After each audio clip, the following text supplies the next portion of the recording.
La vision d'Ève. C'était 3 ans après le péché dans l'Éden. Adam, sous les grands bois chassés, fier et superbe, luttant contre le tigre et poursuivant le daim. Tranquille, il espérait l'âcre senteur de l'herbe. Ève, sereine aussi, corps vêtu de clarté, assise aux bords ombreux d'une vierge fontaine, regardait des enfants s'ébattre, s'écouter, attentive aux échos de la chasse lointaine.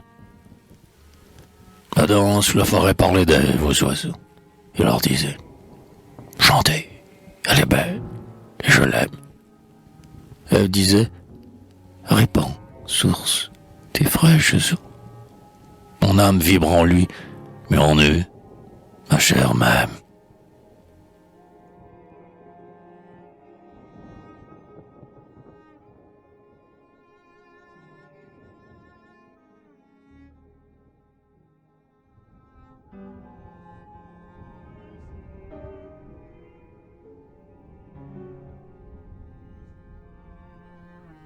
Ève pensait « Seigneur, vous nous avez chassés du paradis, l'archange a fait luire son glaive. Mordu par la douleur et par la faim pressée, il nous faut volter dès que le jour se lève. Nous n'avons plus, errant dans ces mornes ravins, maître, comme autrefois, la candeur ni l'extase, et nous n'entendons plus dans les buissons divins l'hymne des anges blancs que votre gloire embrase. Mais qu'importe l'embûche et la nuit sous nos pas, si toujours dans la nuit un flambeau nous éclaire. Si l'amour nous reste et nous guide ici-bas, soyez bénis, Dieu fort, Dieu bon. Dieu tutélaire. Attends la vigueur et moi je la beauté. Un contraste à jamais nous lie, nous console. Ivre, lui de ma grâce et moi de sa fierté, pour nous chaque fardeau se change en auréole. Et maintenant, voici grandir auprès de nous, 2 êtres, notre espoir, notre orgueil, notre joie. Quand je les tiens tous 2 groupés sur mes genoux, je sens dans ma poitrine un soleil qui rougeoie. Vivant encore en nous, qui revivons en eux, encore plein de mystères, ils sont la loi nouvelle. Nés de nous, sous leurs doigts, ils resserrent nos nœuds. Et notre amour en nous, aussi grand, se révèle. Leurs yeux, astres plus clairs que ceux du firmament, ont un étrange attrait, et notre âme attirée, qui s'étonne et s'abîme en leur regard charmant, qui cherche le secret d'une enfance ignorée. L'amour qui les créa sommeille en eux. Le ciel peut gronder, comme nous, dans le vent, sous l'orage. Ils se tendront la main, et l'éclair d'Azraël ne pourrait faire alors chanceler leur courage. Gloire et louange à toi, Seigneur. À toi merci. Le châtiment est doux si malgré l'anathème, le baiser de l'Éden se perpétue ici. Frappe. Regarde croître une race qui t'aime.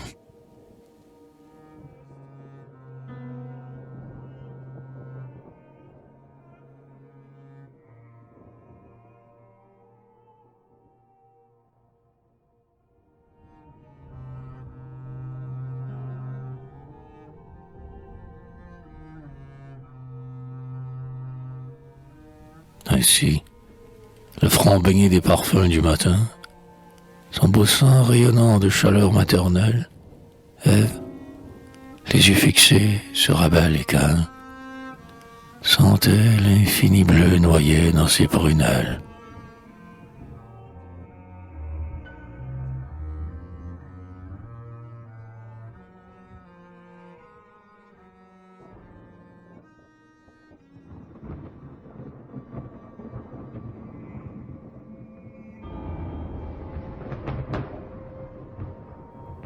Or les enfants jouaient. Soudain, le premier-né, debout, l'œil plein de fauve ardeur, la lèvre amère, frappa l'autre éperdu sous un poing forcené, et qui cria, tendant les 2 mains vers la mer. Ève accourut tremblante et pâle de stupeur, et fermant autour de ses bras, les prit sur elle, et comme en un berceau les couchant sur son cœur, les couvrit de baisers pour calmer leur querelle. Bientôt tout s'apaisa, Fureur, plainte, baiser. Ils dormaient tous les deux enlacés. Et la femme, immobile, ses doigts sous un genou croisé, sentit les jours futurs monter noirs dans son âme.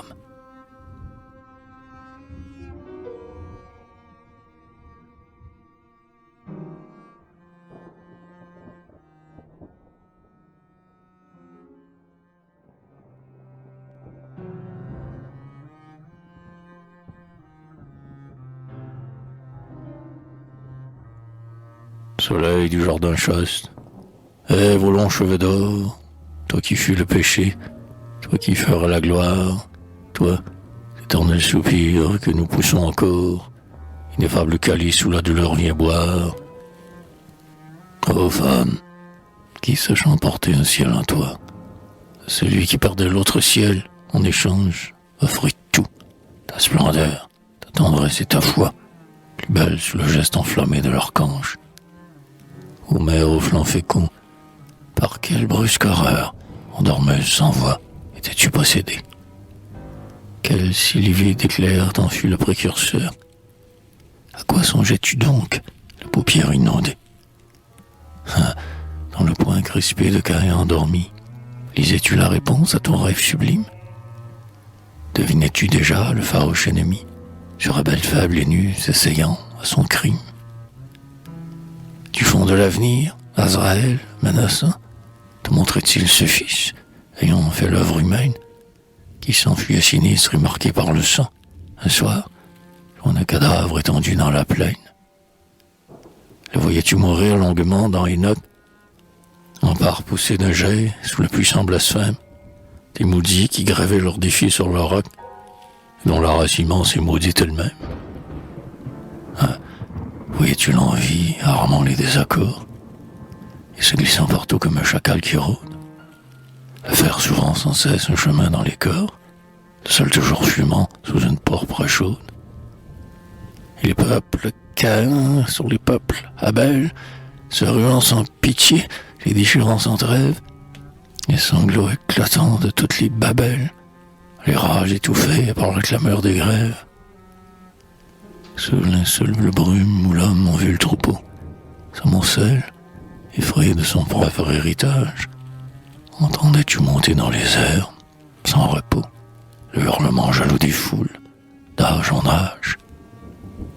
Compris-tu que le mal était né, qu'il serait immortel, que l'instinct terrestre, c'est la haine qui, dévouant tes fils à Satan toujours prêt, lui fera sans relâche agrandir la géhenne? Compris-tu que la vie était le don cruel, que l'amour périrait avec la gueule blonde, et qu'un fleuve infini de larmes et de fiel, né du premier sourire, abreuverait le monde?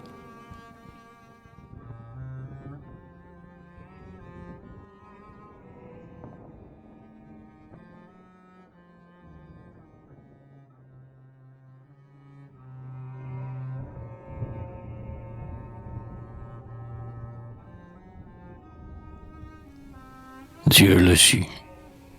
Jusqu'au soir ainsi tu demeuras, contemplant ces fronts purs où le soleil se joue.